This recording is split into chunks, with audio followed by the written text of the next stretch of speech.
All right, here we go. Let's see if this is working. All right, looks like we're good. Ooh, shoot, I'm half an hour late. That's not good. All right, well, anyway, um, welcome to part 3 of my 2005 St. Louis trip. Again, I'm talking to the people who are probably watching it after the fact. Sorry for the long session yesterday. But anyway, today I'm starting a little bit later. For again, if you're watching this later, if you're watching this after recorded, you don't care. Anyway, I was just trying to get everything lined up. This is going to be around St. Louis, so hopefully things can be a little smoother today. Fewer tangents. So this is sort of going to be of all the sessions of this trip. This will probably be the least exciting. So anyway, I am all ready to go. I had stuff set up yesterday too. But anyway, this is going to be a little bit of a jump. Like I said, I was the coming down. The photos tend to stop at Springfield. Now I'm not sure. I think that I stayed at the back of the train. I just think that there weren't any CPLs south of Springfield, so I wasn't about to try bothering to take pictures of them. I'm not saying that they were newly replaced, but they might have just been stuff that I, for one reason or another, wasn't interested in. I think if they had been CPLs, I would have taken pictures of them. At some point, I went to the dining car. This is in the Texas Eagle on my way to St. Louis. And for everybody who complains about now Amtrak's current dining, especially in the East, is kind of crummy. But for a while, people were complaining that they use plastic plates and the food's mainly reheated. Well, in 2005, they were still using. It was toward the end of the ultra traditional dining with like silverware and plates that they had to wash, and everything was made from scratch.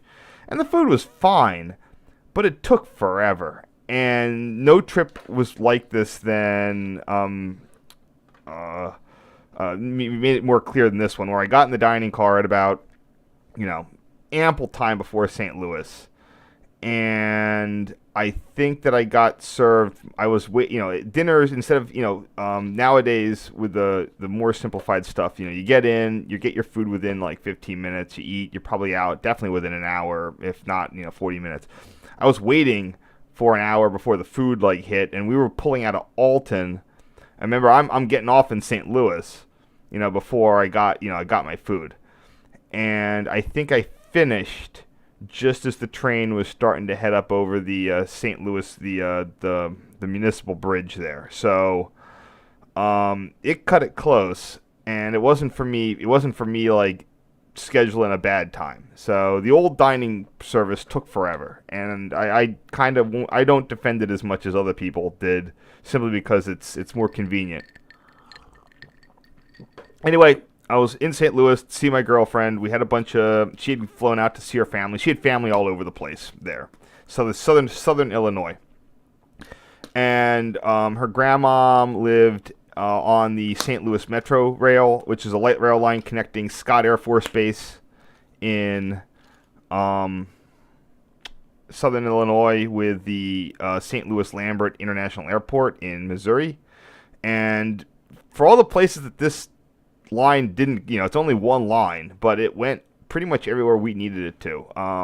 It took us into St. Louis to do St. Louis things. She specifically wanted to go to some place in Delmar section of St. Louis to go eat at a diner, and that's where that's where we're starting off. That's why this whole story gets there. I get to St. Louis, we're in southern Illinois. We take the Metro Link rail, whatever it is, to go do things in St. Louis. So. Like a lot of other lines, the Metrolink, St. Louis Metrolink, Metro something, uses existing right-of-ways heading west out of St. Louis. It uses the old Wabash line. So Delmar is used. They built it basically. There's this beautiful Wabash train station, and the light rail uses. I'm not sure they use the head house, but they definitely use the old platform area. So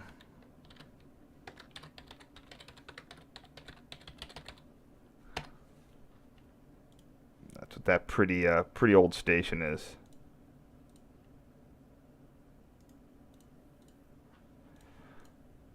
Oh, that's gonna do a thing. Let's see if anybody has any questions here. So,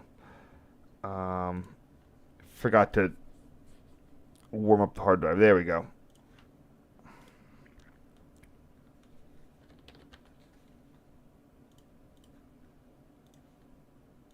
Hoping today goes a little faster.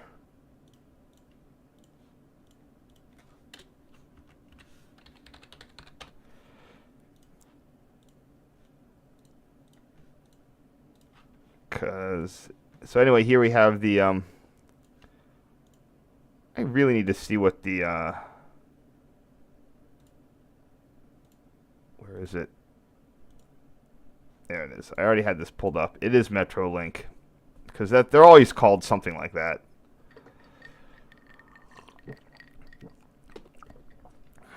Although this is taken from the Metrolink station.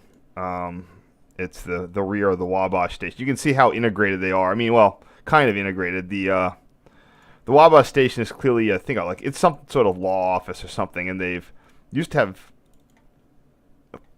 stairs down to the platforms. Those got bricked over. You can see where the stairs got cut. So not a perfect thing.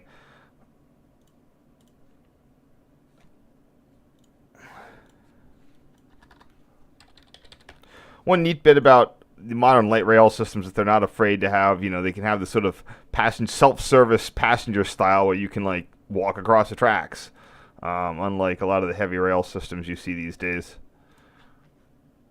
where they sort of go into the screen door system. Ugh. This looks like it was a more than 2 tracks here, possibly 4 with an island platform. You can also see the pylon supports for the stairs. I really don't know my Wabash history, except I did know that it ended up in Kansas City somehow. So I don't know if this was a commuter line or if this was a main line or what.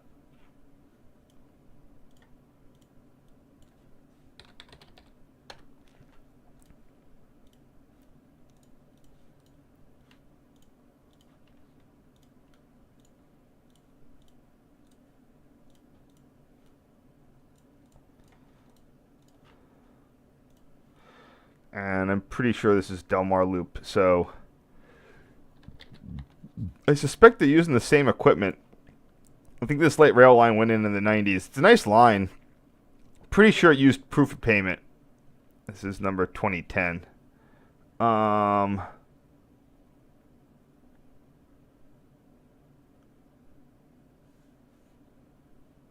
sure what I can't remember what I called it back in the day.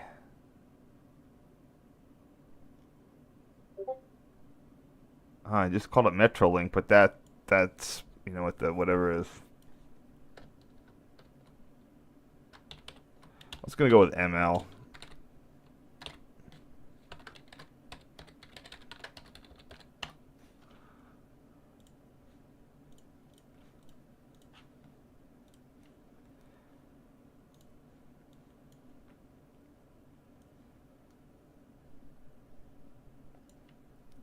Shiloh Scott is the Scott Air Force Base. These look like S1 that Siemens light rail vehicle. It also is an odd coupler. It's not a typical what do you call those? Schnaffelberg couplers. It's like a half Schnaffelberg, half Tomlinson. I have to go look on Wikipedia. What the hell the rolling stock is. Oops.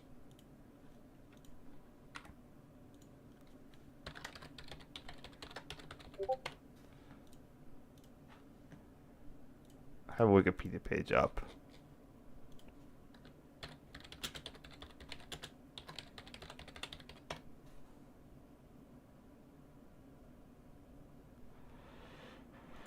Here we go, rolling stock. Yep, it's Siemens things. And they have, wow, they got a lot, and they built some more. Oh, they do have a second line these days. Good for them. One goes to the airport, one goes somewhere else. I think that was true back when I was there.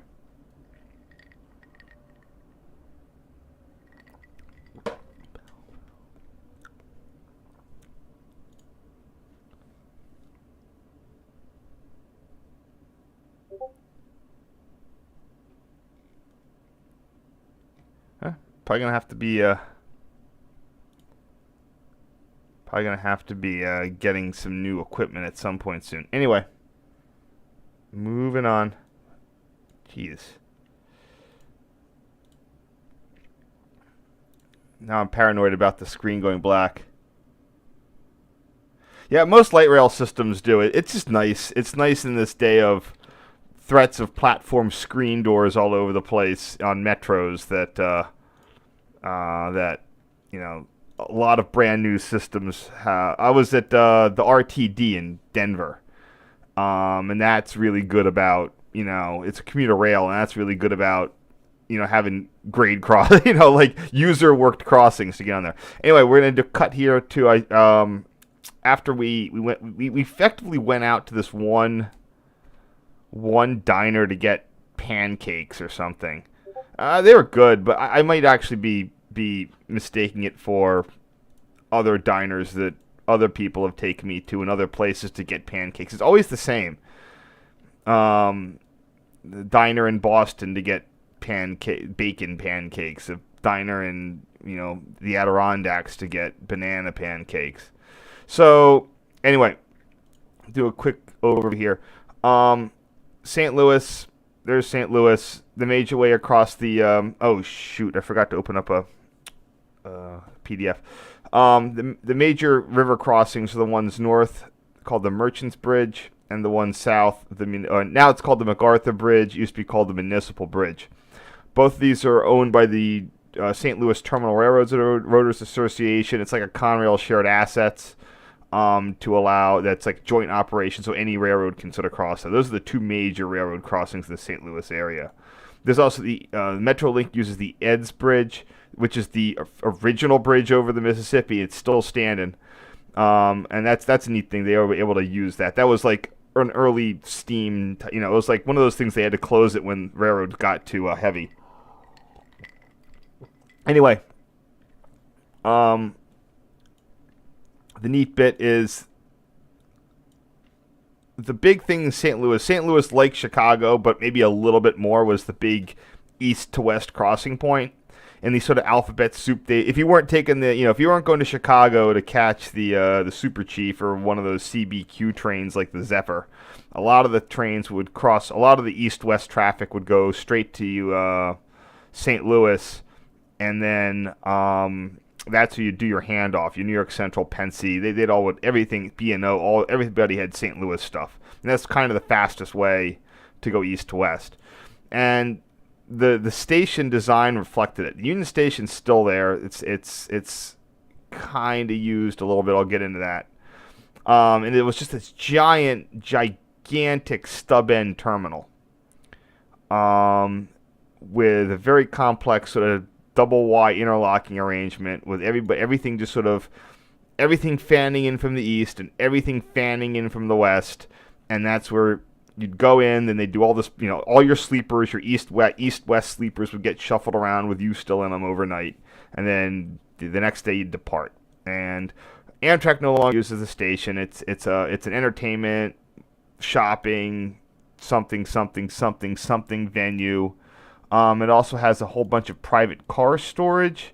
And when I was there, it was handling, we'll get into that, some like American Orient Express type of stuff. The current Amtrak station is over here. It's actually much nicer than when I was there. When I was there, it was it was almost a temporary job. We were expecting something better. The current one, it's 4 tracks. I think it has some elevated. No, it can't have elevated station. I was there this way because it's got to serve superliners.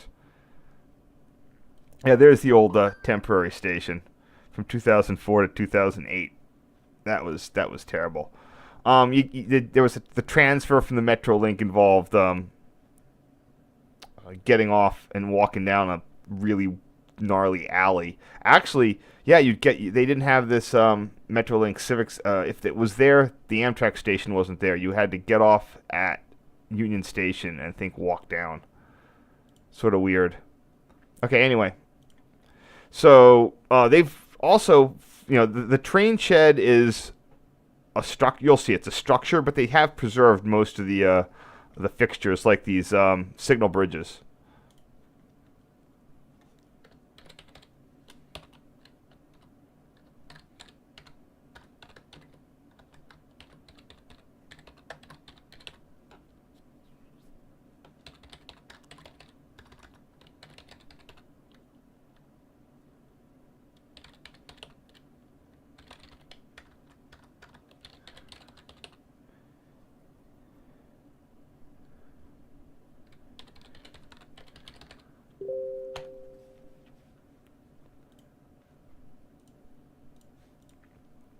I'm going to label the whole complex as Amtrak.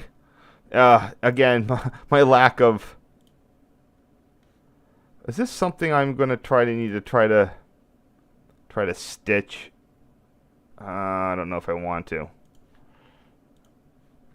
Nah, it's not going to stitch. So I'm just going to...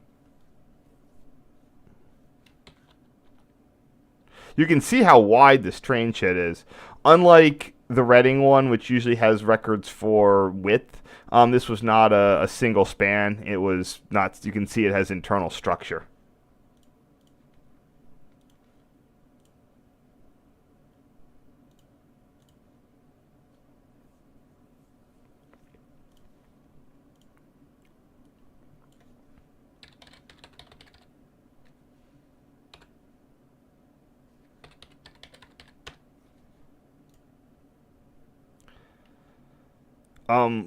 For good or for ill. Oh, look, yeah. First off, note most of it's now used for parking.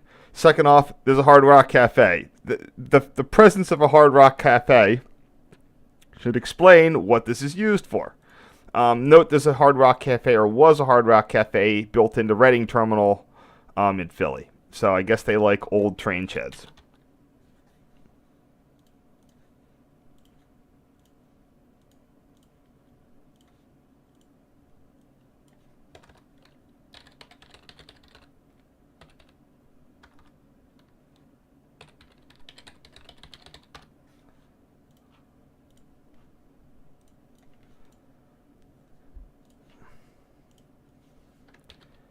You can again still note and the neat part is that Union Station, like you can look at the signal bridges, and it easily expanded it exceeded the width of the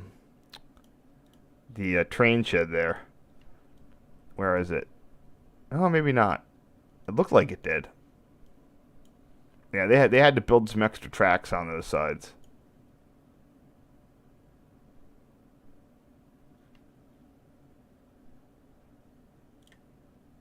Huh, I guess it's just a little off there.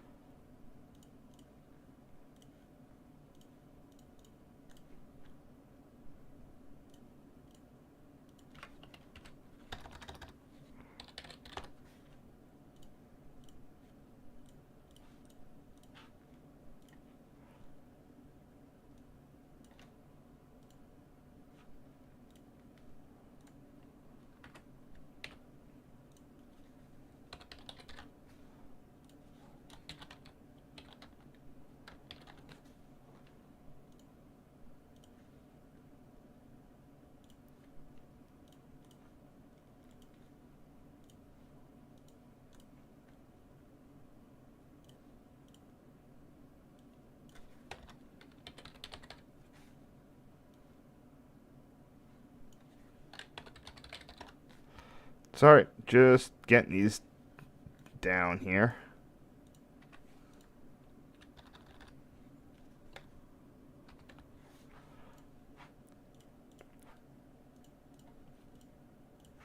Yep, just the train. So here is what I think is the American Orient Express thing. I don't know what their reporting marks are. I should probably look that up. This is probably, you never know what you need to research. Let's see whatever happened to that. That might be it. I don't know.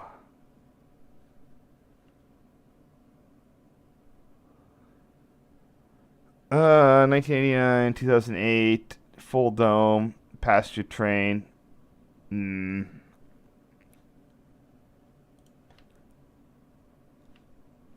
No, that's not it. What is this? I figured it out when I did it. Let's see. Metrolink, Metrolink. Yeah, I labeled it as American Orient Express back in the day. Okay, whatever. Can I see what it says? I don't think it's that.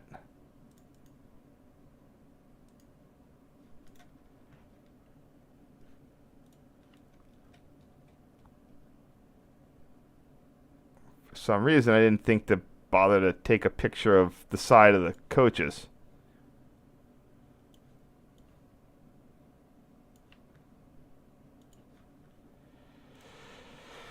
To Google.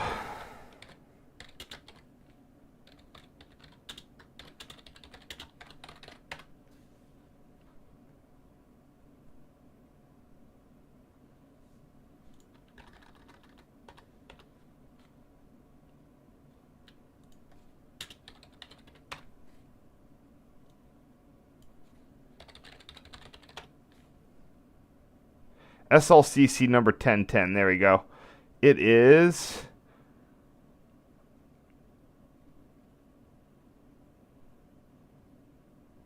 Uh,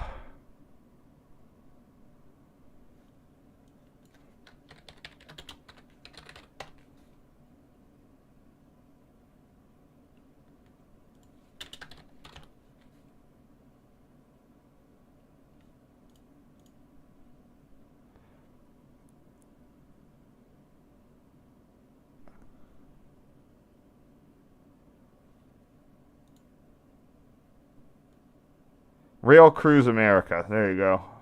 RPCX. If I just go, oh, it used to be NS, an X mark unit.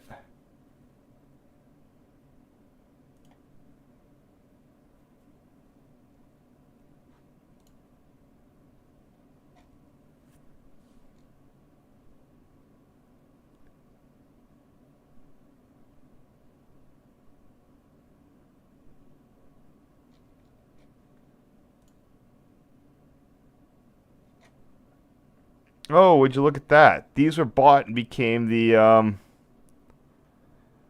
these became the NSF units, I think.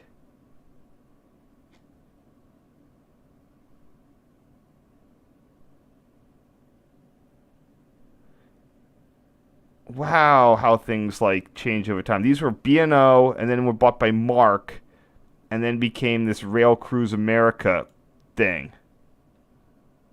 And then I think they became the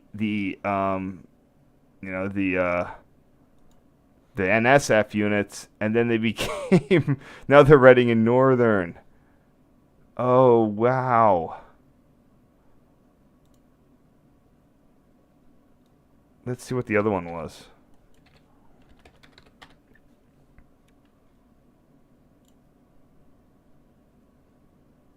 Yep, these became the NS units. Well, there you go. RPCX. All right, I'm just going to go with that.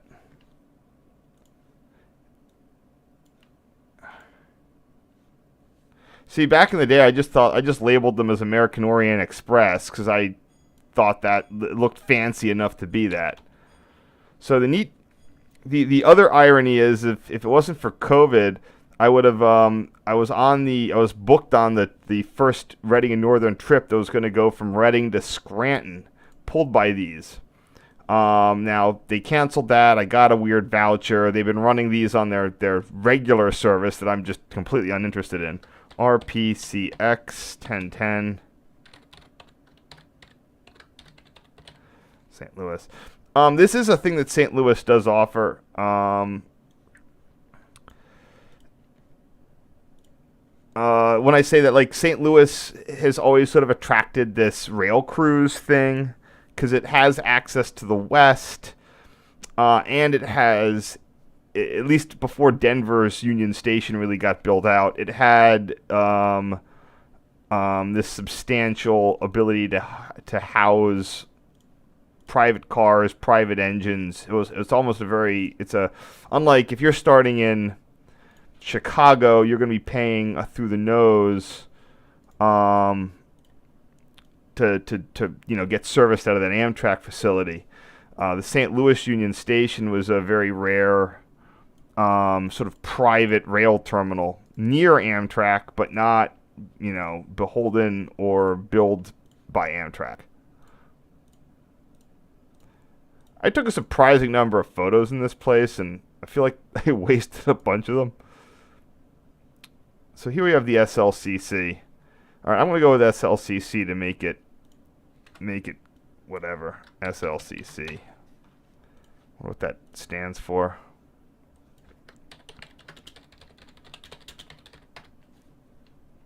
St. Louis Car Company.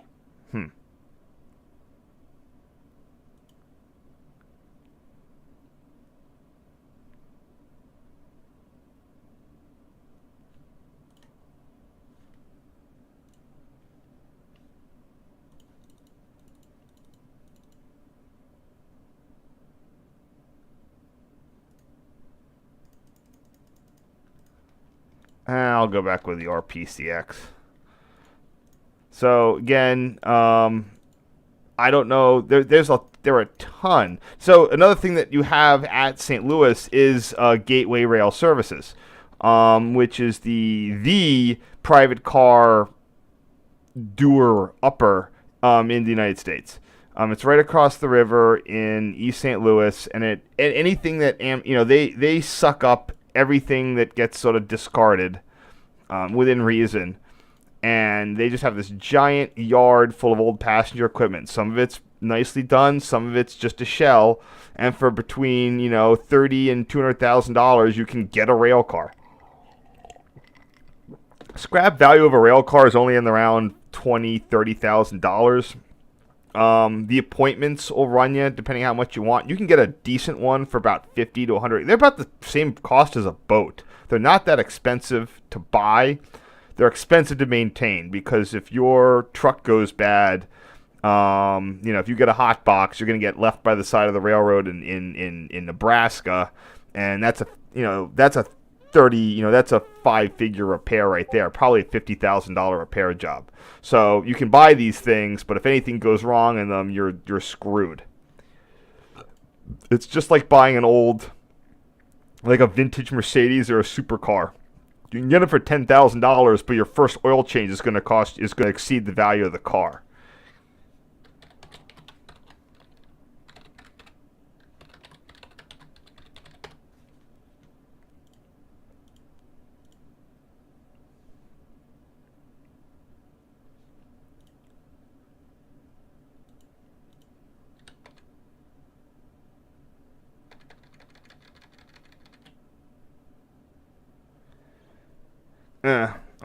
Gonna wait here for a second. There we go. Yeah. Private. It's if my uncle had a boat. He got like a cabin cruiser, and he was a doctor, so it cost like most boats. If you go, no, his boat wasn't that expensive, but they're just like boats. There are a lot of people, and there's a lot of Americans that own boats. I mean, a lot of people own boats, and I don't mean crappy boats. I mean good boats. When I say good boat, it's like they're effectively an RV. And that's why they're a waste of money. It's I was taking on one of these. I went out to one of these dudes once, and it was like he paid $200,000 so he could go float on the water, and his kids could stay inside in air conditioning, which they could do anywhere. My uncle had one. I think his was like $120,000, but he liked to fish, and it had dual. It was a cabin cruiser with dual Volvo engines and blah blah blah. There's a lot of people who have boats. There's the joke on boat payments. There's a lot of industries. Your auto mechanic is making boat payments. Your dentist is making boat payments. There's a lot of people out there making boat payments. So, and this is an interesting thing. Now, where is this? What am I looking at?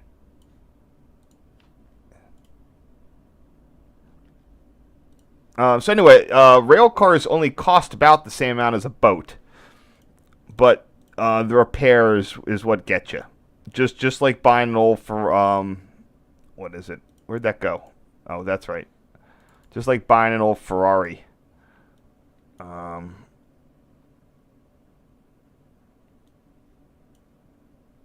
on.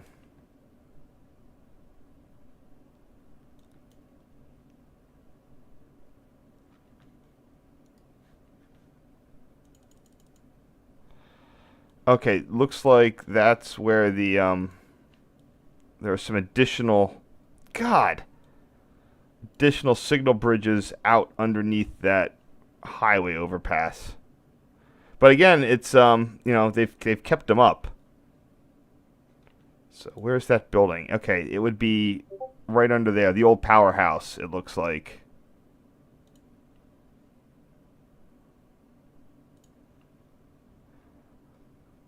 And there's clearly an old chimney there, so I'm not sure if that predates the station or postdates it, because it looks like it's impinging on the track bed, but might have been right up against it. So the way the tracks came out of the station is that the ones on the east side curved west, and the ones on the west side curved east, and they all crossed right in front of the tower there. You'll see pictures of this like four-sided square signal bridge where all the towers merged into one sort of giant blob. In fact, I wanted to pull up. I have these Mount Vernon ones up. Oh no, I was just there. That's right. Yeah, here we go. Kentucky, Michigan, Missouri, Tower 1, St. Louis. So there it is now. Yeah, here we go. Yeah, you see, there's what it looked like, and you had everything sort of there's the famous square signal bridge where four tracks came from either side. You had this square, like 16 diamond crossover.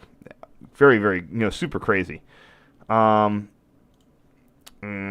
here's a picture. No. There we go. Yeah, so there's your terminal throats. That's where sort of the express tracks, and there's the famous square signal bridge. So it's almost like two stations in one, and you can see how it worked. It's like you had, just like parallel runways. Absolutely massive USNS interlocking machine, as you can see here, but I'm getting ahead of myself. This signal bridge would be located. In fact, you can see it in the photo. It is that one right there. So that one is still preserved.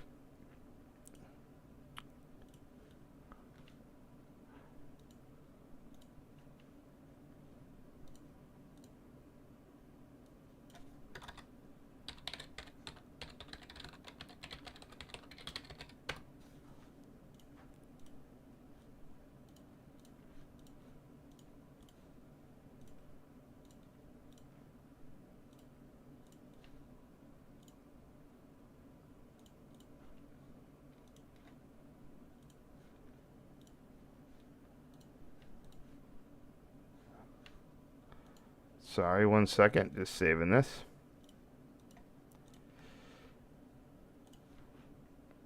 Okay, so here we have St. Louis Tower 1. I gotta figure out how to differentiate this from every other Tower 1 that Oh! Whoa! Whoa, look at that! Whoa! You don't know what I'm looking at. That is, I happened to catch one of the famous Conrail 85-foot box cars that they had for auto parts. I'm almost positive that's what that is. I can't see the whole thing, but that's got to be one. See, I always get stuck on tangents.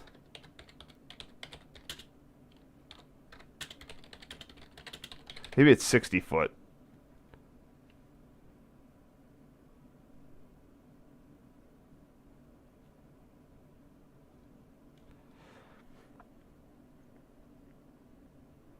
Let me see if I can find images. Yeah, that looks like it right there. Or this dude.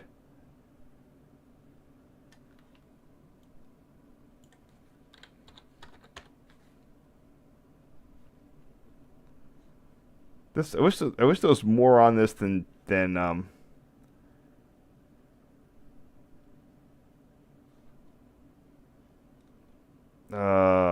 modeler sites.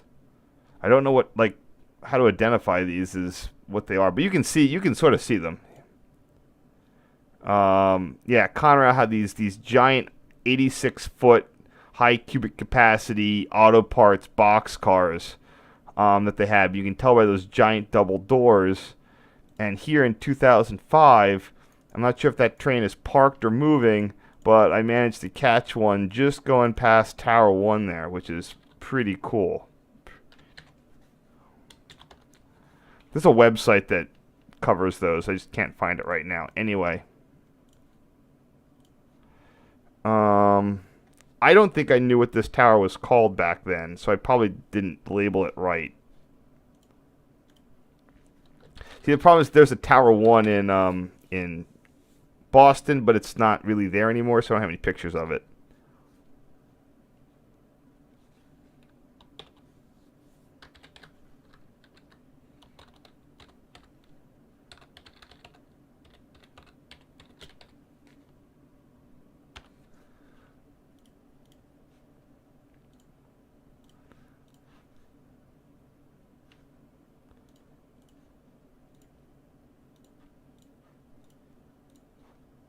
Yeah, I'm not a big rolling stock guy, but like I said, I found a website on that. I just happened to scroll by a website that was devoted to those Conrail 86-foot box cars.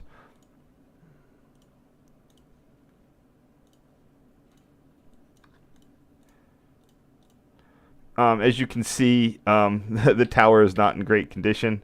Let me see what I can do zooming in here. Doubt the interlocking machine is up there, but it might be. You never know. It would be a rusted Hulk.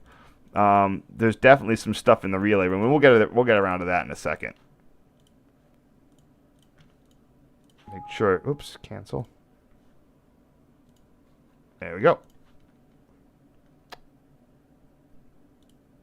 Oh, let's make sure everyone's still with me.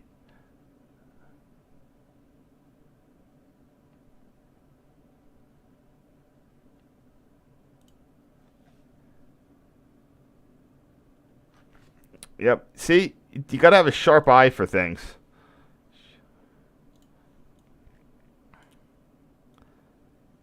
That's what I love, being able to go back on these photos so many years later.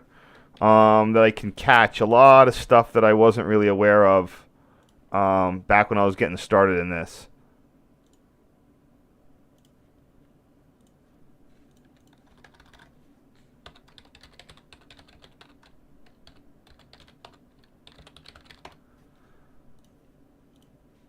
I don't know if I'd love to be able to get back to St. Louis for something, but I don't know what it would be for.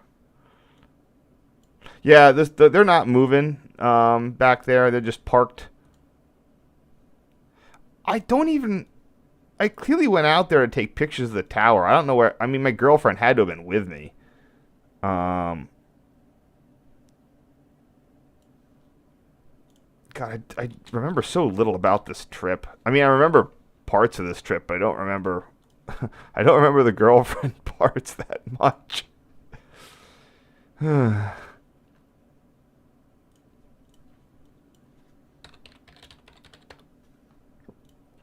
Oddly enough, from the way that the tower, from that picture of the tower, not this one, this one.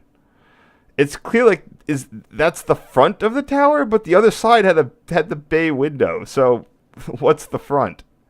Usually it's the front that counts as the bay window, and that's the rear. But anyway, I guess my girlfriend got sick of me taking pictures of the tower, so.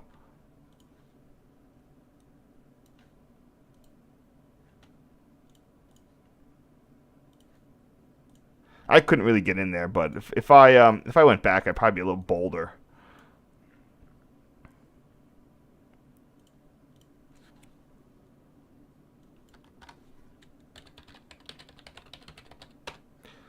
Again,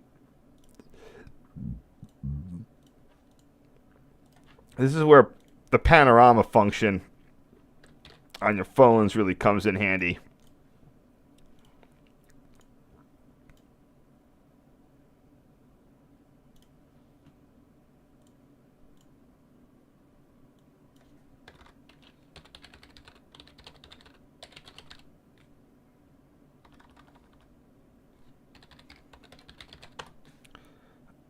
Not quite sure what they were, I guess they had issues of trying to fully maintain a train shed, but at the same point, like, I wasn't getting what they were up to with these, like, strips.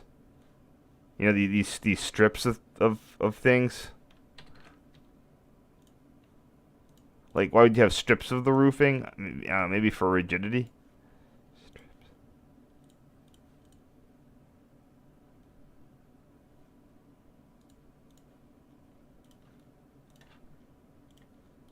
Here we go.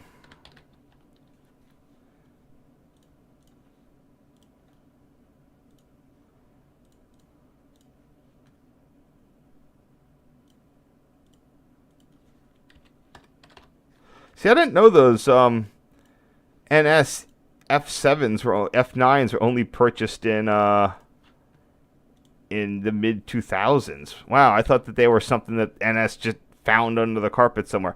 Oh, that's what a lot of the shed is. It's a hotel. I think I went around to the front at some point. Could have sworn I got a picture, but maybe I didn't. Maybe it was just too wide. So yeah, a lot of it's a Hyatt.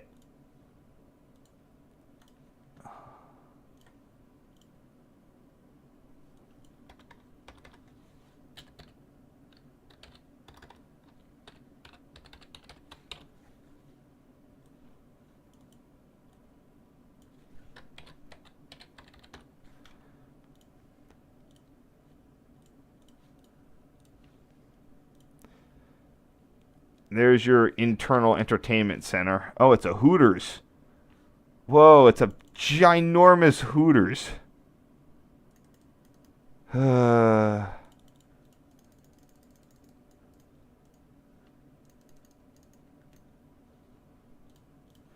Whatever. It's not the most offensive. I mean, this is pretty tame, downtown attraction redevelopment. There's way worse these days.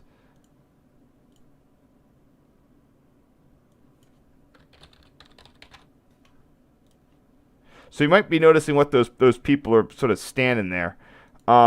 This whole giant thing's a koi pond, and there's a little vending machine where you can get grain to feed the goldfish.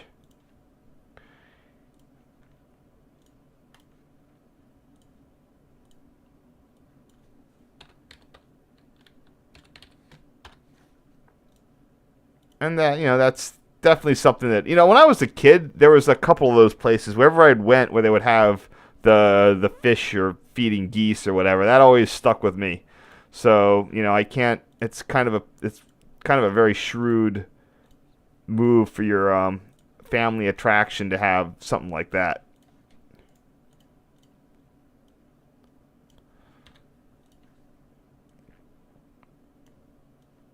Let's see what we got going on here in the thing here.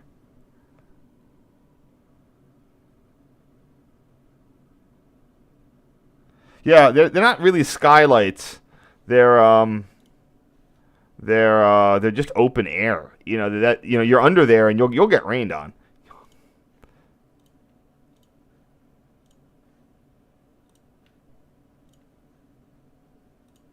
Oh my God, I wasted a ton of pictures on these fish.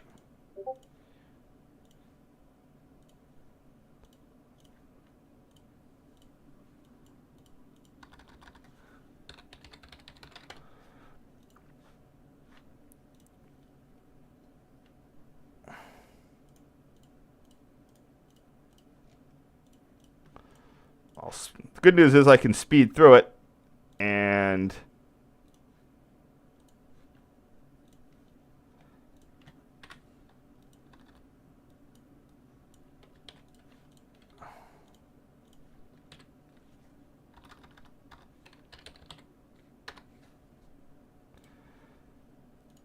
it gets us to the end. It gets us to the good stuff faster. Oh man, they were super hungry. They were big suckers too. I wonder, can you eat them? Gotta be able to. They're carp.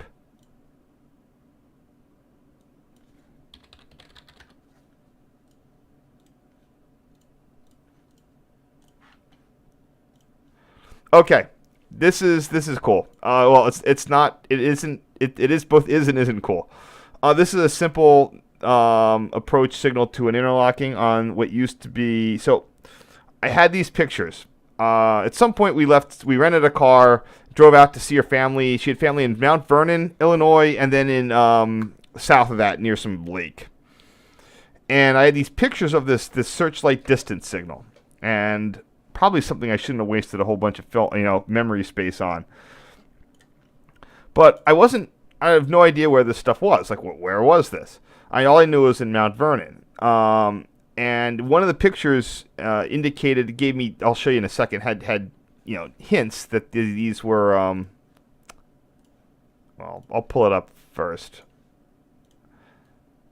I'm sort of ruining them all here. But in this picture, I couldn't see what road that was.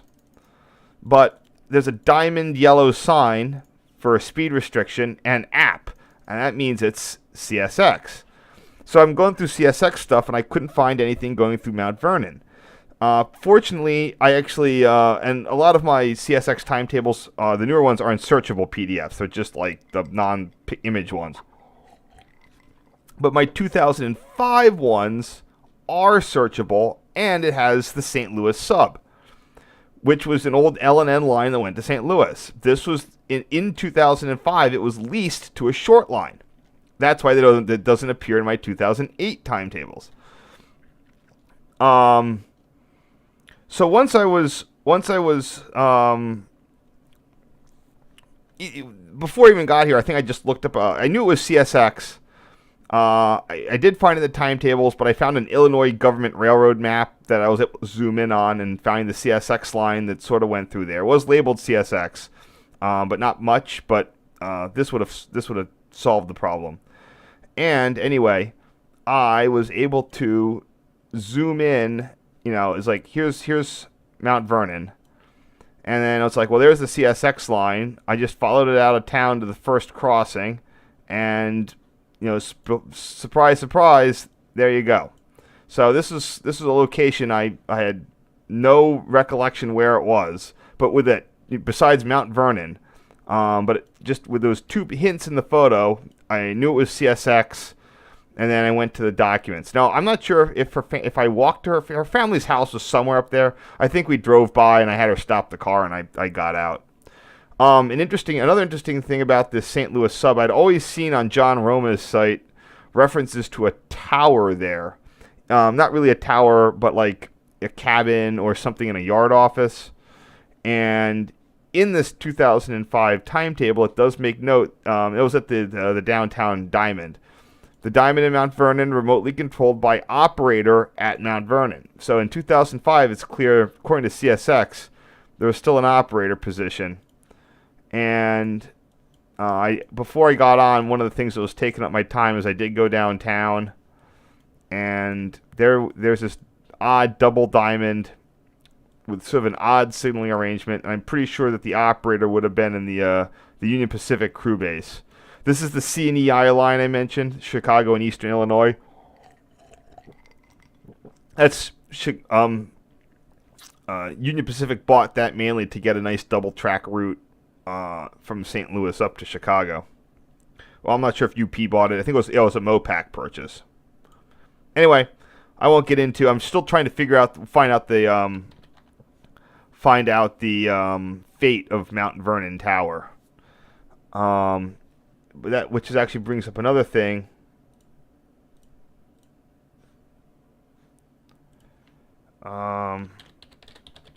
It was VN Tower in Mount Vernon, and until it was replaced by whatever in the yard office, here is the actual interlocking diagram. LNN is what became CSX.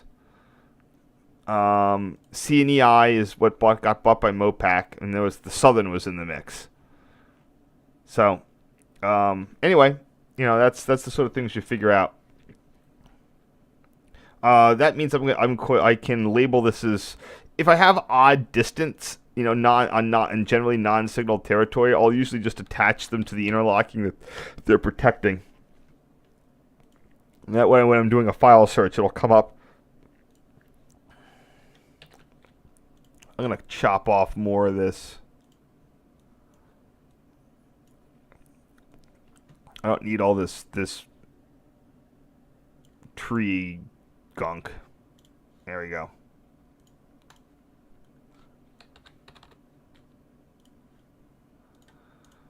It's going to be VN Tower, eastbound,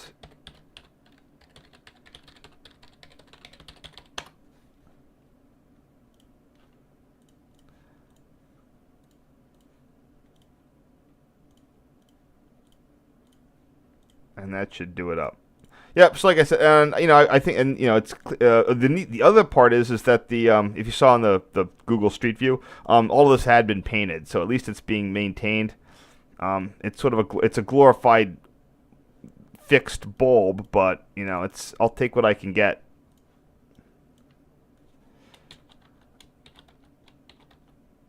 There we go. Not great, but I got 5 or so of these that I'll power through here.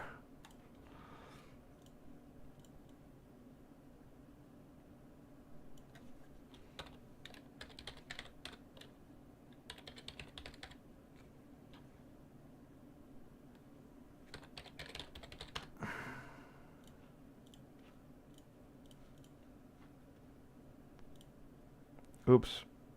Let's get back to the stuff here.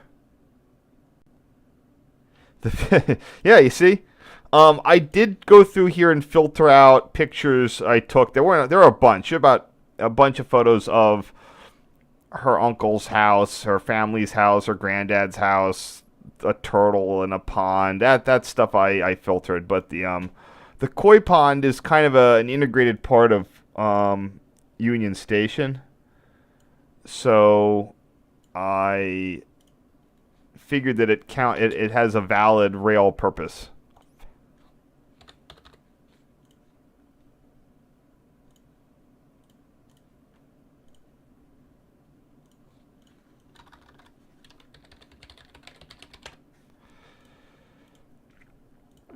This is also why you're now once again seeing why I don't stream a lot of my newer stuff.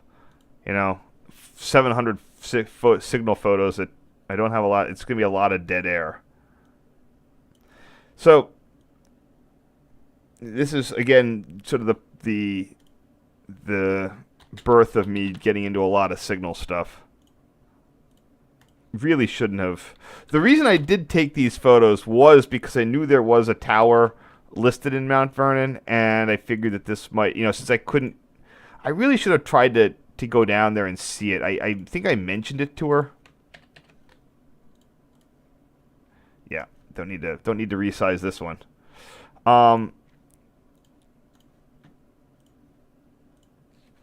But it just never came up. And even though I had Google Maps in 2005, it had no high def of Mount Vernon, no Street View, no nothing that could let me go in and try to figure out where this tower was. And without that, I just couldn't make plans. I had a map I knew where the diamond was, but I didn't. We did this in one day. So we went out, we had lunch with her like aunt and uncle, and then we rolled down to see her granddad in one day. Then we stayed at her granddad's house. So we were kind of also on the clock. Oops.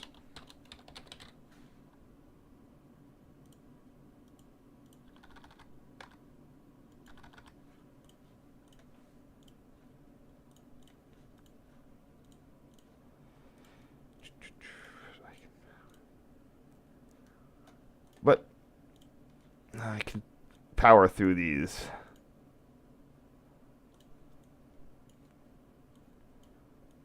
Yeah, that's why I was less worried about today's set, because I knew that it had a lot of filler in it.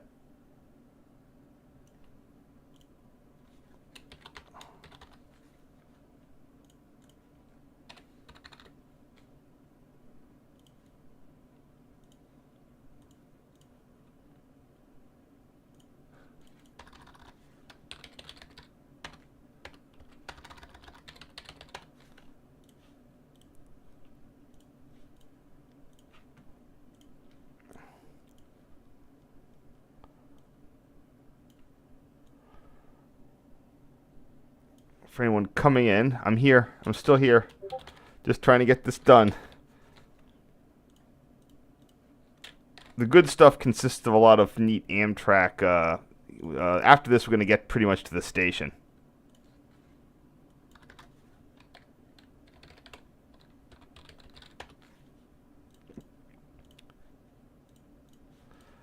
So yeah, I'm pretty sure I took all these pictures of this because I knew that I wasn't going to be able to get down and search for the tower. So I just took a bunch of pictures of the distance signal.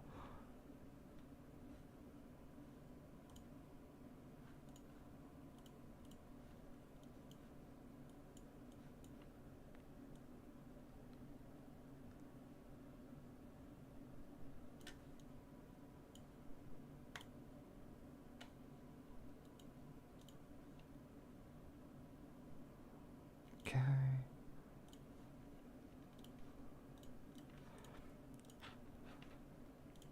All right, here we go. So I don't know what this is, and I don't even know if it's there anymore. So let's go to the overhead. Don't need that. It was... I have a feeling that got demoed when they built the new station. I don't know what... Yeah, that had to have been knocked down. Because there's the old crap ball station. Yep, you'd get off at there, and you'd have to walk down there to get to the station area. But I got pictures of this. There's a tall building and signage. The Sheridan.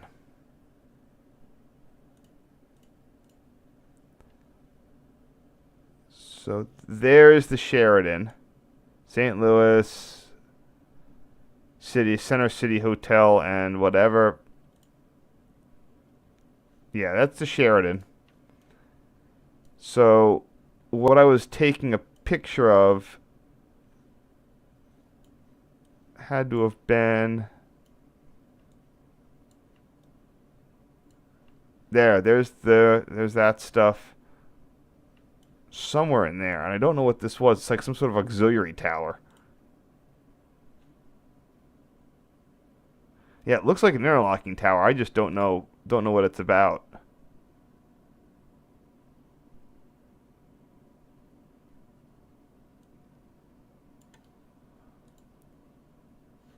Oh, maybe no. That angle's not right. Would have been closer. Yeah, maybe it was like right in there. Doubt Street View will save me, but we can always try.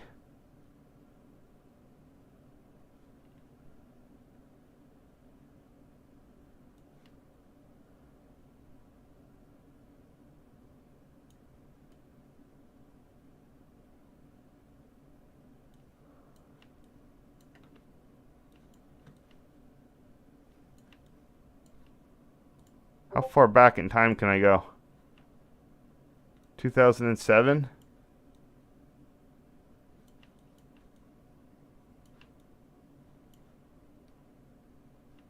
Is that it?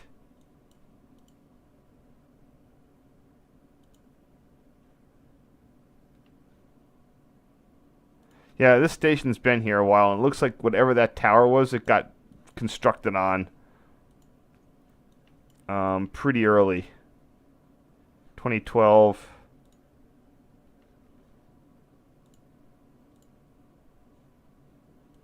2011.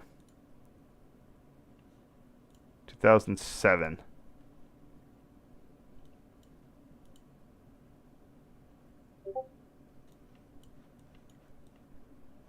Yeah, whatever that was, it was demolished pretty soon after.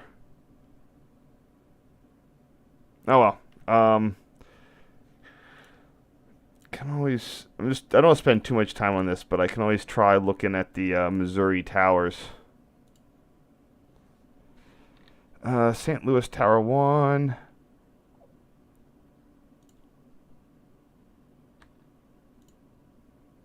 Nope. Nope. Nope. Not even close. All sorts of Kansas City stuff. Yeah, it's almost all this, I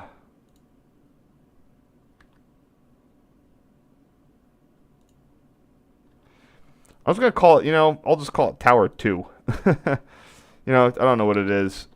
I'll try to figure it out.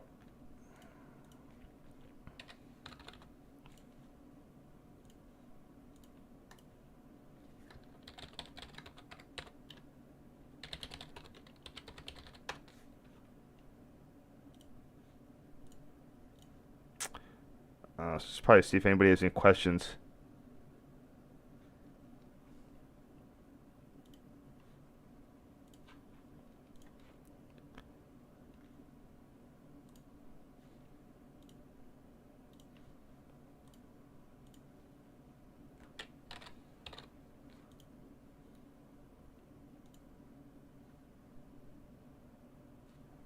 Yeah, whatever this is, it had to have been demolished for the new station.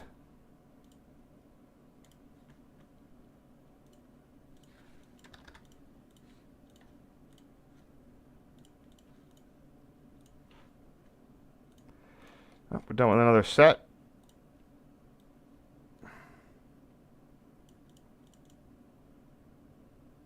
Okay.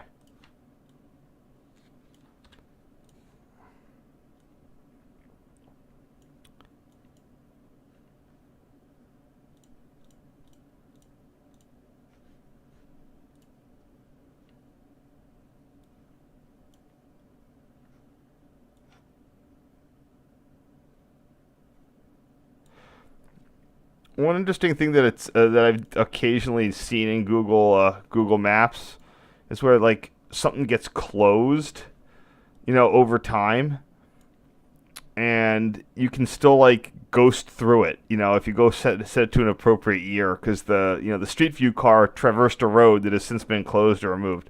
Yeah, they clearly had to have. There's the ramp, and it was probably in there, and they had to demolish it. So. Glad I got photos.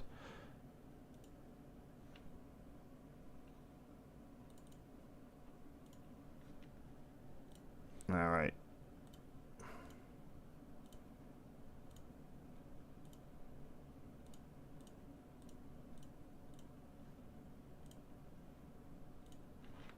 I guess we were waiting for the train. Yeah, we had some pretty hair-raising. This was a pretty hair-raising wait. So we were train tracking, I think, with the phone app, and there was a high risk that we weren't going to make our connection with the Capital Limited. So we were like switching our tickets to like the 4 a.m. and Rutledge train, and then like how do we get like a cab to get there that would cost like $100? And then we eventually changed our tickets back because it was clear that it was probably going to make it. It made up time. I wasn't quite as sophisticated in my in my you know, operations then. So here we have good old Tower 1 again.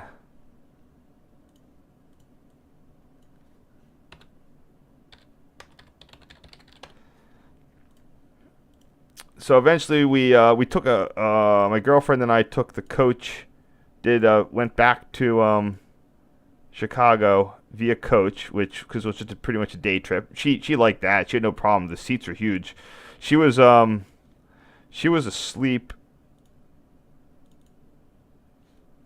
She was asleep before we crossed the Mississippi. And the best part, the other neat part about being coach, again, like I said before, is we got into the back car. We didn't have any the same types of crew problems that we did before, so we were able to sort of set up shop in the last car, and I got my photos, and she went to sleep.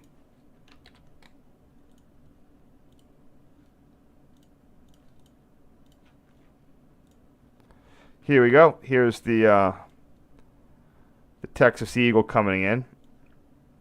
The next time I was on the Eagle I wouldn't be on the Eagle again until 2019.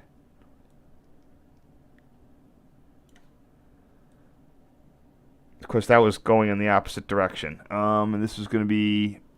We've got the UP safety. Oh, that's a US dot.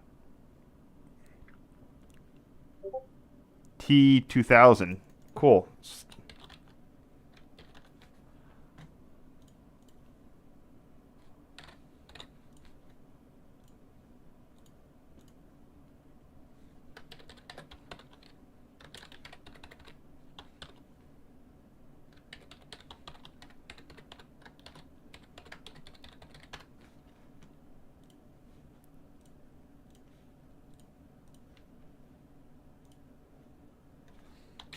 Picture of all three of them. Great, but that worked.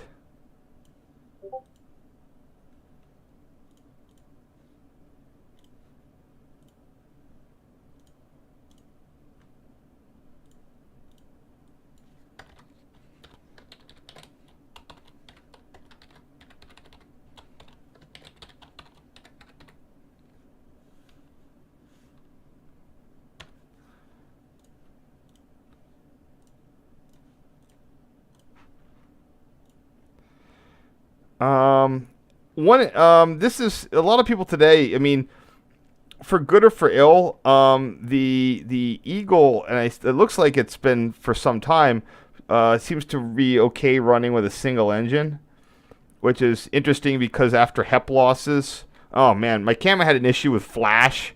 The flash was enabled. My old first digital camera, the flash was enabled by default. So every time you turn the camera on, you had to remember to turn the flash off. And turning the flash off involved hitting the flash button 5 times because you would cycle through every flash setting, and the last one was no flash. Oh, that was irritating. I got the hang of it, but every so often I would take a bad flash picture like this one, and it makes everything dark and whatnot.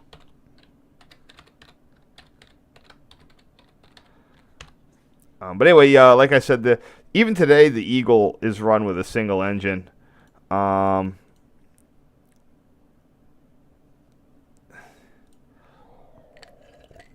are some grades in Arkansas, but it's pretty flat. Another thing is, so using the temporary station and all the junk that they had to pick up I think they still pick up an extra coach in St. Louis.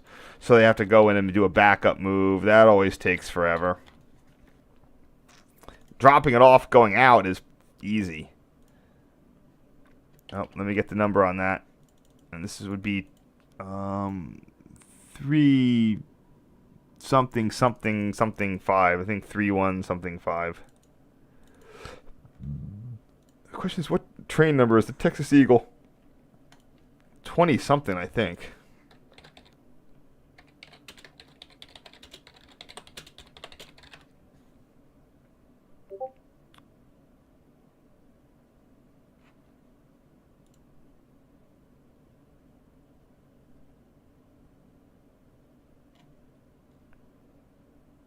Oh no, I don't want fucking Amtrak. I want the Wikipedia page. That'll fucking tell me the goddamn train name. Yes, there it is.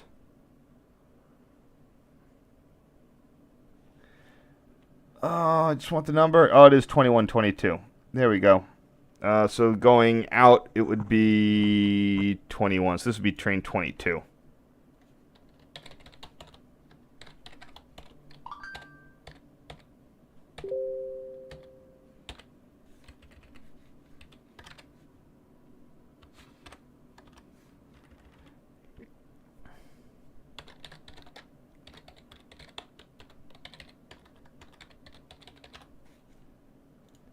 Yeah, the new station arrangement's much nicer.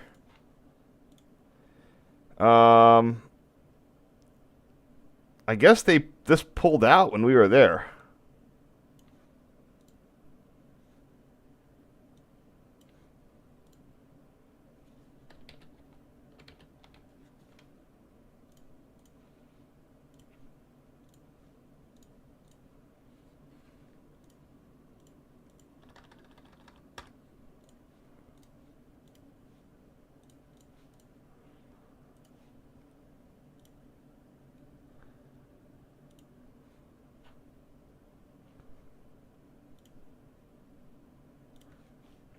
All right.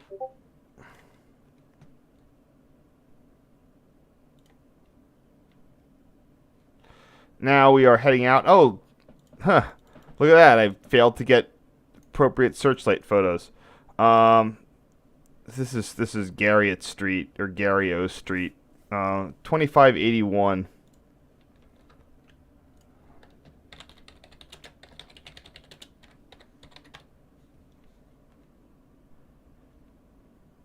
GP 38-2. Looks like that's been replaced by a ET44AH. But in 2005, it was a GP 38-2.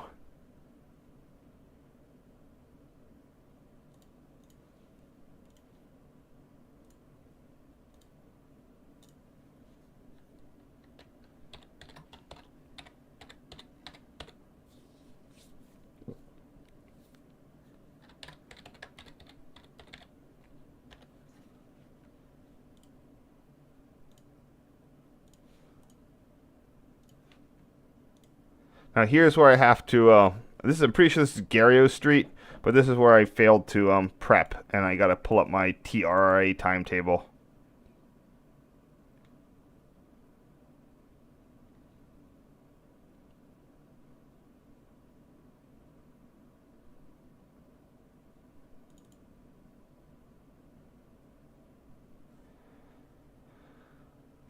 There we go. These are pretty nice timetables too, but they're a little hard to find things. Oh, that's right. They give you actual signal diagrams for all the interlockings. It's really nice.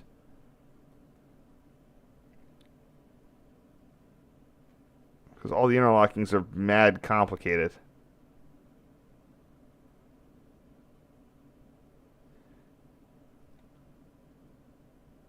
Here we go.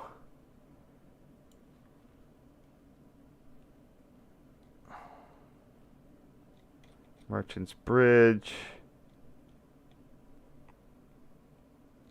Just gotta find MacArthur Bridge sub. Come on, where's the bridge?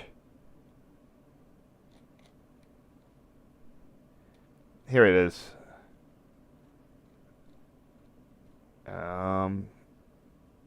Garrio Street. So I could just cheat on this one. I don't really need to do whatever, but GRATIOT.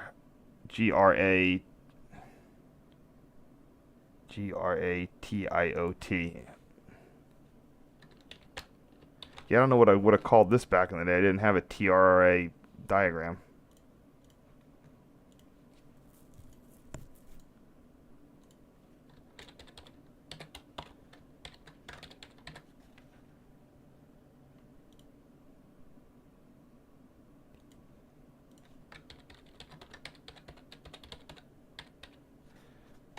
hope it's west to east to west.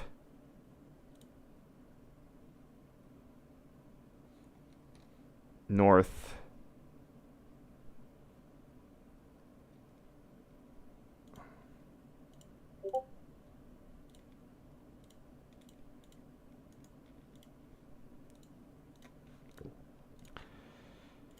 Here we are heading onto the bridge now. The MacArthur Bridge used to have a road deck that was largely... it's been in the process of being abandoned for some time now. If you go to the overhead...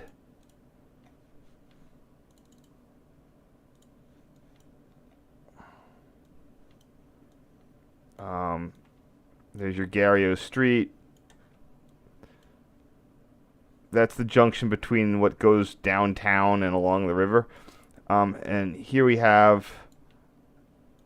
yeah, there's the old road approaches. Probably a toll booth or something there. So they've been slowly, like, removing the road deck. And at this point, the road would go onto an upper deck on the truss span.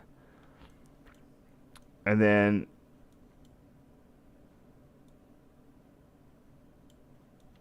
at some point, the road deck, like, there it is. There's the old viaduct. So it came in at an angle, zipped over to there, and they've fully removed a lot of it. So, wow, it's like the headquarters of Purina. They make a lot of animal feed.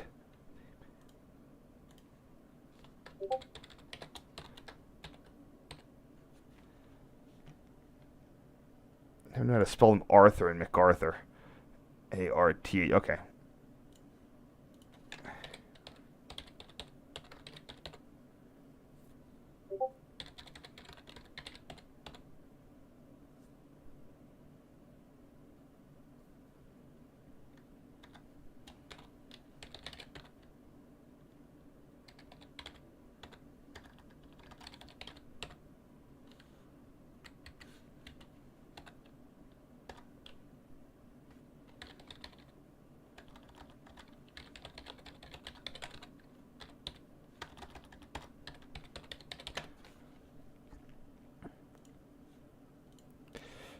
Yeah, I think in summertime, if you take this trip, you get to St. Louis before you lose light. Yeah, so here, this is now removed. You can see how the road deck ramps up over and then covers the rail deck. Another thing the TR8 is, they also used the the three-head LEDs, which is odd because I'm pretty sure these were the L&W multi-head LEDs, but then why would you have 4 signals? Oh, you sometimes need that. Yeah. I mean, you actually, no, you really shouldn't need that. You would only need 3. So I don't know why they have 4. Let's see if I can just pull up the interlocking, though. PGM3.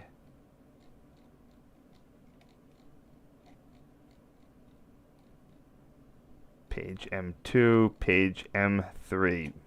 Here it is.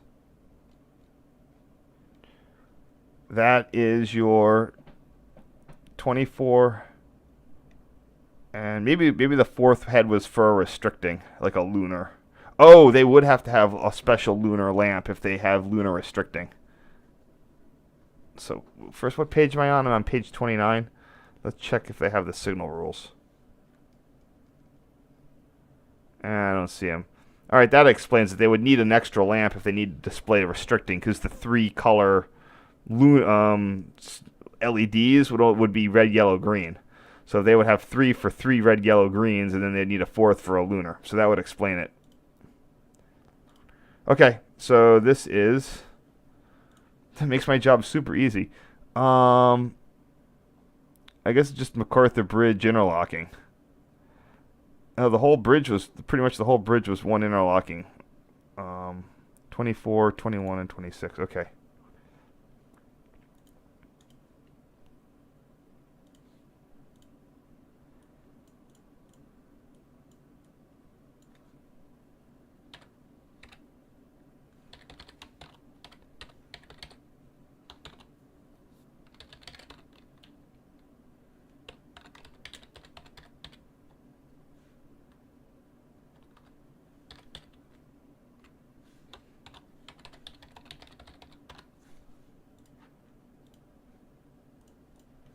Oops, I didn't do any work to this picture.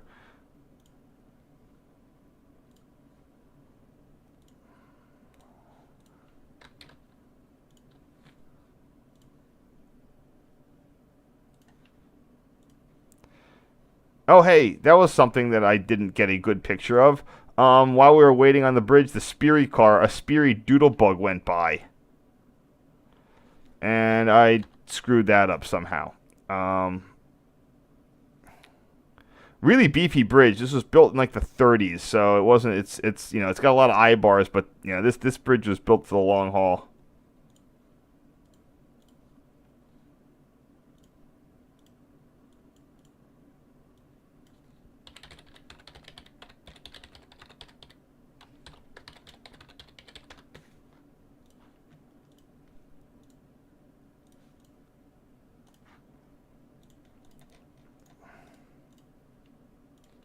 Oh, we're almost done today, and quite a bit earlier than yesterday.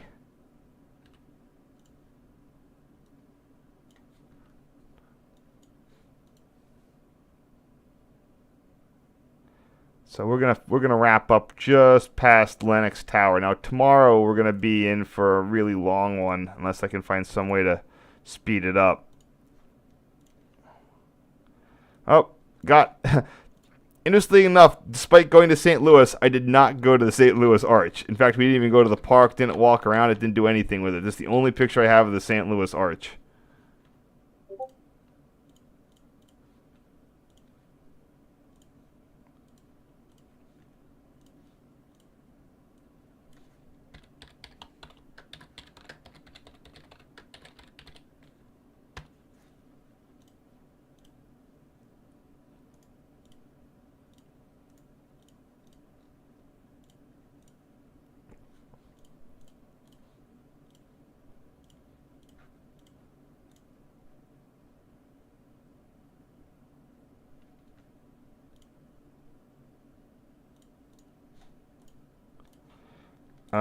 Anybody have any questions?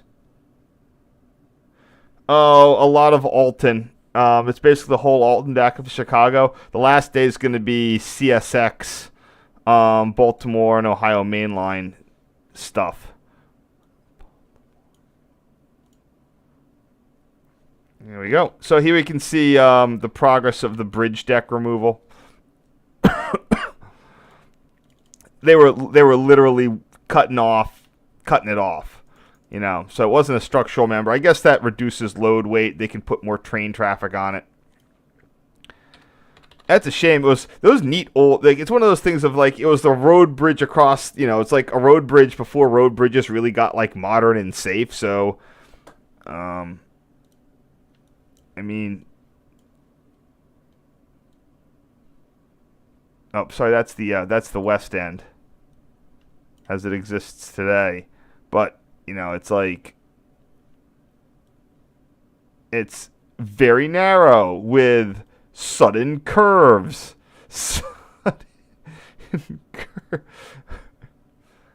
There's a lot of these old road bridges that just have sudden curves in the middle of them. Come on. There's one north of the, there's a famous one north of St. Louis. It's like the Chain Bridge. Oh, new Chain Bridge. Yes, the old Chain Bridge. Chain of Rocks Bridge. That has a sudden curve in it. Like, why would you do that? It again, the why is it's made for Model A's. I think somewhere on Wikimapia they have a picture of the sudden curve.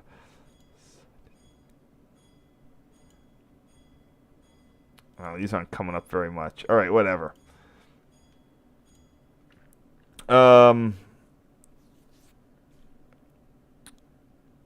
Those are the 31 and 33 switches. MacArthur Bridge.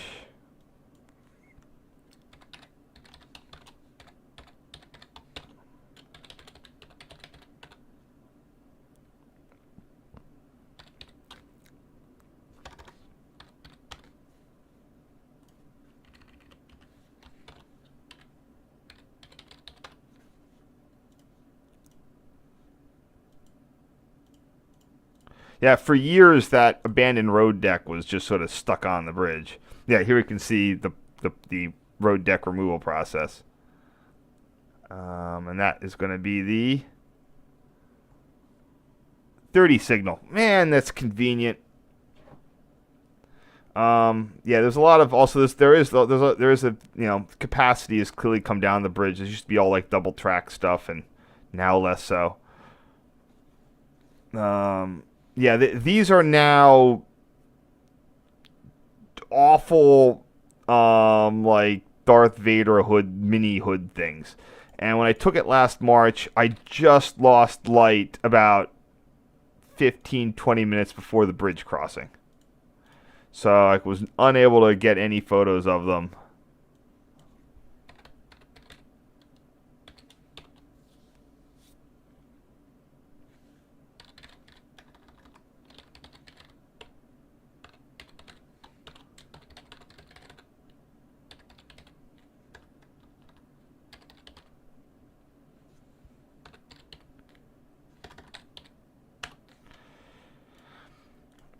I don't know what their problem was with the L and W searchlights. I really wish that single head searchlights had taken off, but it just didn't. Now I don't know where this is. All right, I'm gonna have to play a little bit of detective here. Oh, damn it! No, I'm gonna use the other one. Get out! I don't need to be in Mount Vernon anymore.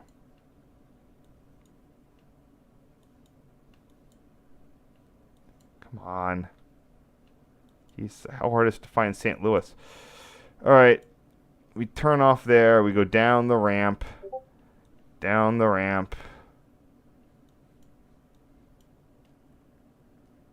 The old TRAQ tower.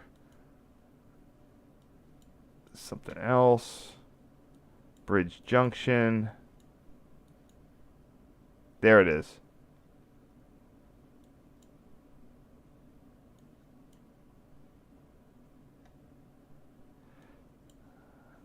So it's north of Bridge Junction. That might not even be TRRA anymore.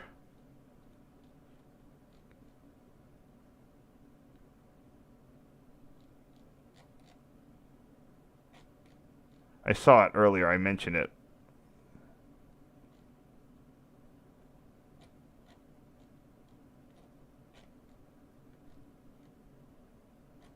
Valley Junction. There's a map at the top. Oh, it's the Eds Main.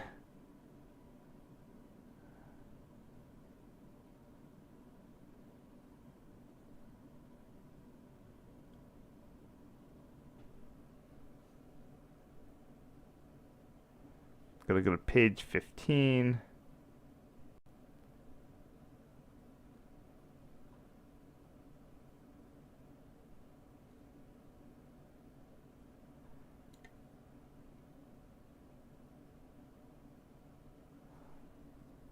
So this is what I often end up having to do. So I see the start of the. Come on. Where is that?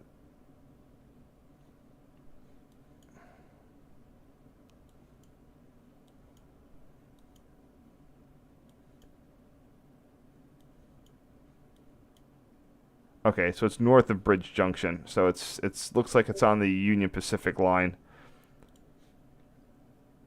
UP. St.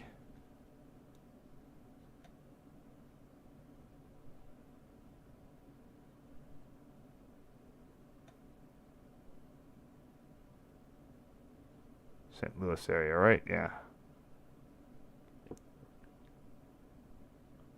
Salem, DeSoto. Come on, where's Springfield? Vernon. Jefferson City. Damn it.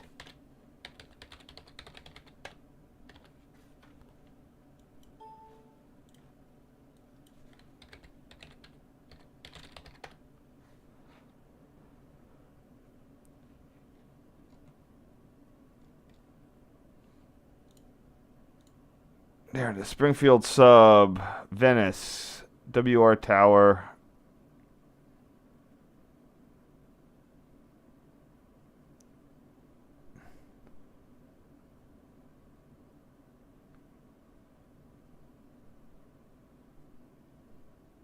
So it looks, I guess, about 278.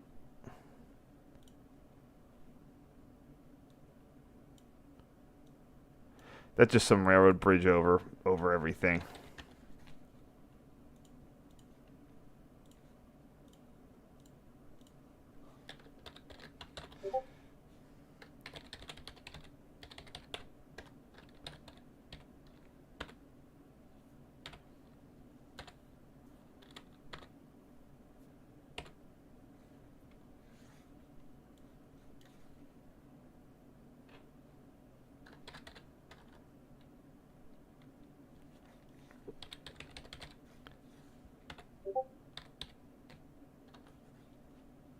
I'll work on that afterwards. All right, sorry for that odd delay.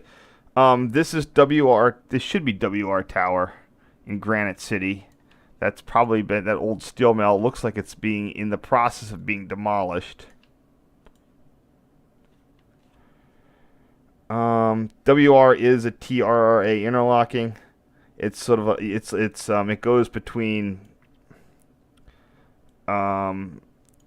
there's some industrial tracks, and then the TRA has control of that one. So there's LENOX.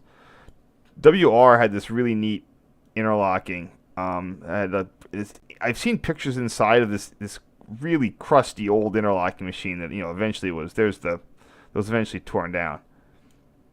And they have what I call the poor man's single slip switches. Oh man, unless they were removed.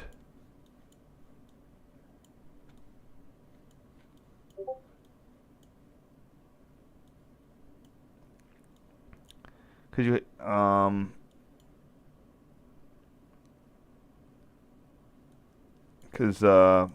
where they cross, you have this there's your diamond, and then they have the little single slip part. But it looks like they did some work on it. Here, anyway, I have pictures. I do have pictures of that, and I can use that as a ref.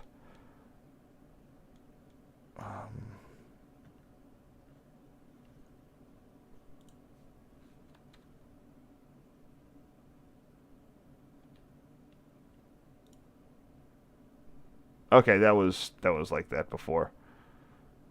So this is TRA. All the diamonds have names. So this is like the Y diamond or the X diamond, and that's the Y diamond.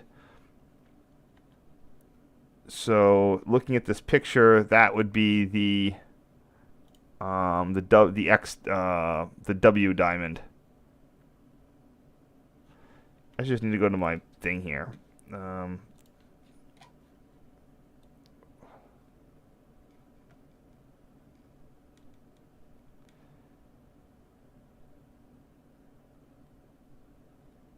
Just gotta find the diagram for WR Tower.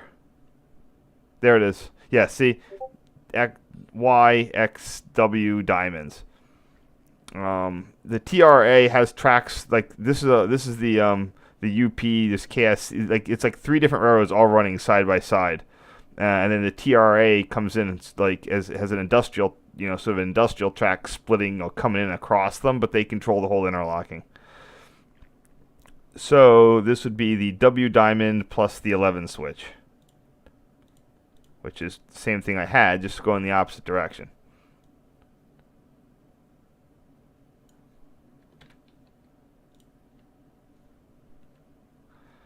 Question is that I wonder if that steel mill is actually there. No, it's still there.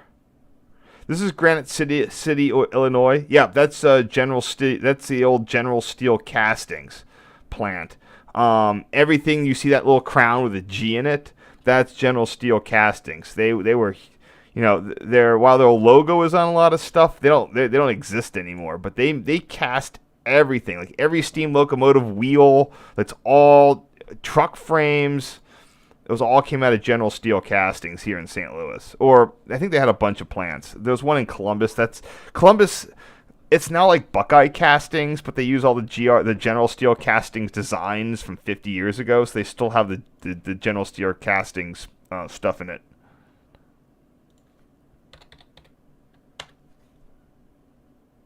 Cool. There we go. Almost done. Okay, here we're coming up on Lennox, and um,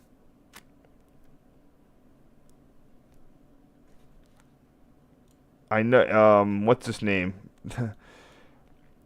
There exists photos of it. I can get actual diagrams, but let me just see if I can get a fast one first.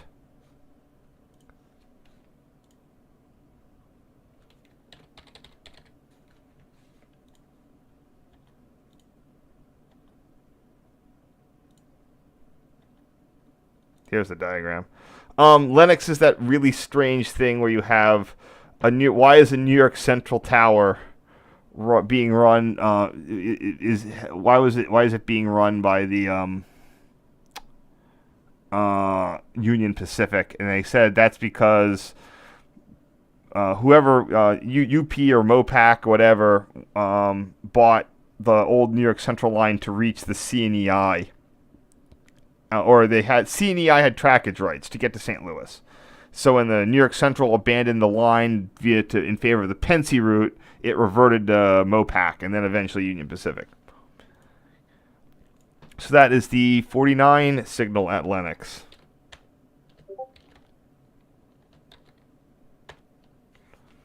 It's neat how when you have these old towers, there are also islands of like ancient signals because you know no one wants to touch anything. And pole lines. Look at all this pole line junk going all over the place.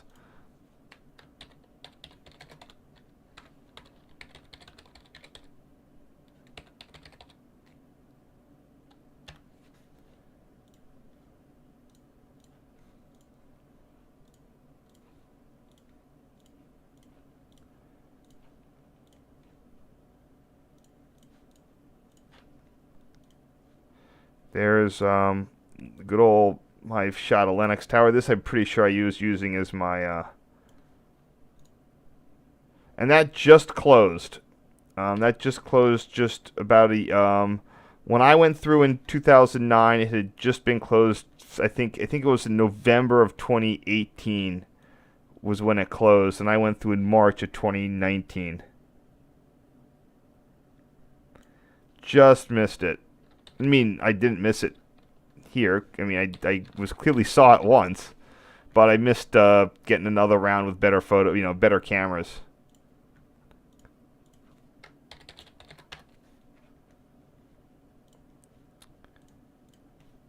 That was another tower that I'm sure I'm positive it held on because they were waiting for the Illinois DOT money to rebuild it.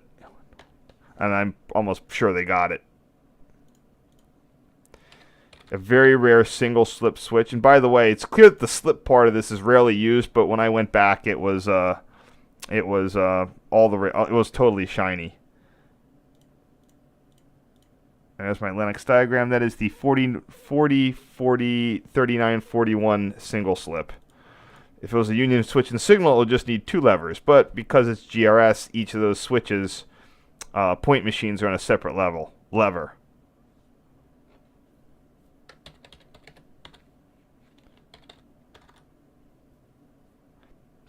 I should probably just say it's a single slip.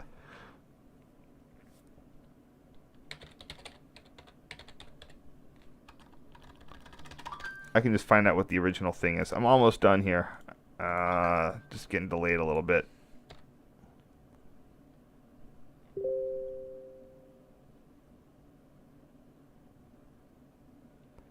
Yep.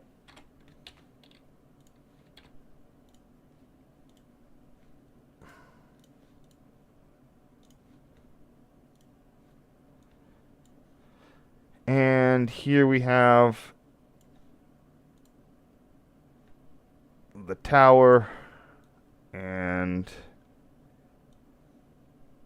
so Alton in this case is running a split main.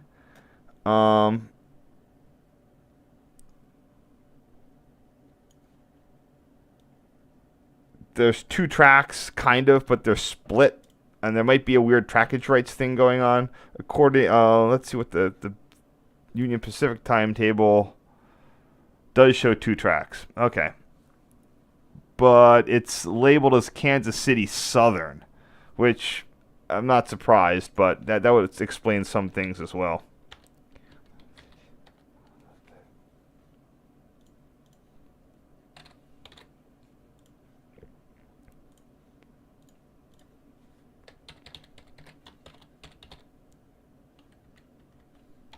And that is the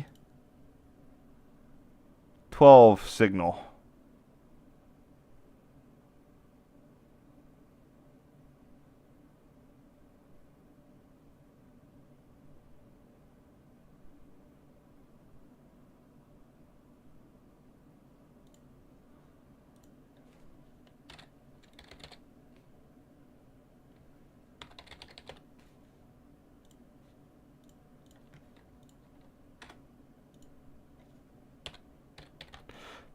And I believe that is it for today.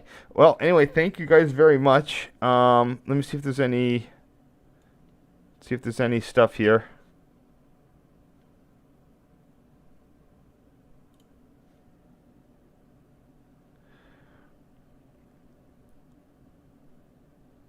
Tomorrow is going to be, like I said, it's going to be it's going to be heading back to Chicago, pretty much.